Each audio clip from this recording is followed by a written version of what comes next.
సత్య ready అయిందానే? Ready అవుతుంది, tea పెడుతుంది లోపల. రెడీ అవ్వవే, బస్తీకి వెళ్దాం, టైం అవుతుంది.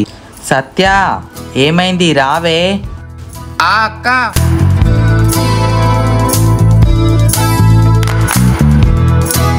వస్తున్నాని, మన కోసమే టీ పెట్టాను.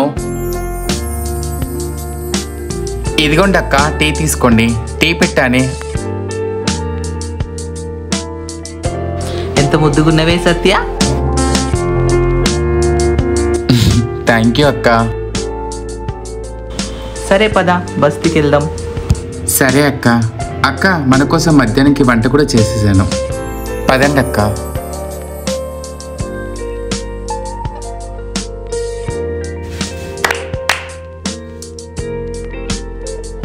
చల్లగా ఉన్నానా?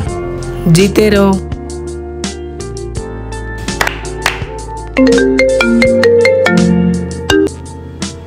హలో.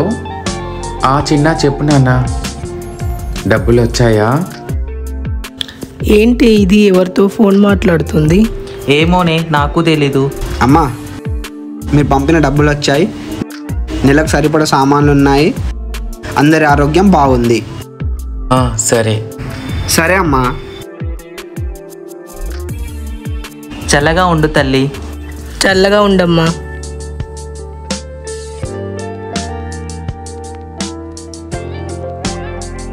ఇగో అక్క నా డబ్బులు. ఇగో అక్క నా డబ్బులు.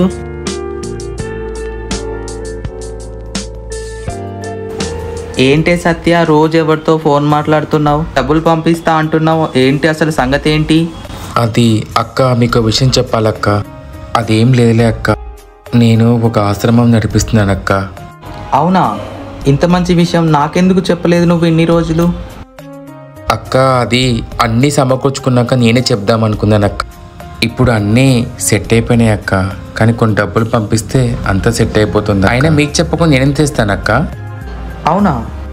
ఇంత మంచి విషయం మాకెందుకు చెప్పలేదు ఇన్ని రోజులు? మాకు చెప్తే మాకు చేతనైనంత సహాయం మేము కూడా చేసేవాళ్ళం కదా. పిచ్చిదానా, ఇగో ఈ డబ్బులు కూడా తీసుకొని మా వంతు సహాయం చేసేసాయి.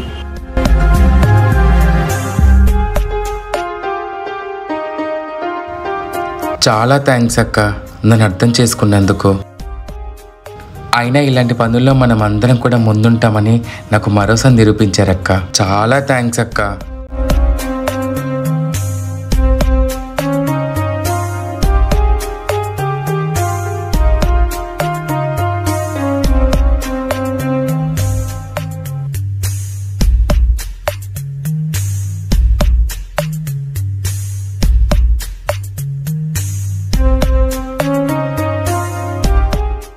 అమ్మా, అసలు ఈ ఆశ్రమం ఎవరిది? ఇది ఆశ్రమం కాదమ్మా, మనందరి ఇల్లు. ఈ ఇల్లు నడిపించేది మన అందరి బిడ్డ. ఎంతో మంది మన కుటుంబం మనల్ని వదిలేసినా మన అందరినీ హక్కున చేర్చుకొని సొంత బిడ్డలా మనందరినీ చూసుకుంటుంది. అమ్మా, ఈ ఆశ్రమం నడిపించే బిడ్డ వల్ల అమ్మ పుట్టినరోజమ్మా. ఈ రోజు మన బిడ్డ వస్తుంది, చూస్తూలే నువ్వు, సరేనా? అవునా అమ్మా? అమ్మ, మీకు ఎలాంటి అవసరం ఉన్నా చెప్పండి, నేను చూసుకుంటా. పెద్దోని నమ్ముకుంటా చూసినావా వాడు ఎట్లా చేసిండో? అవునండి.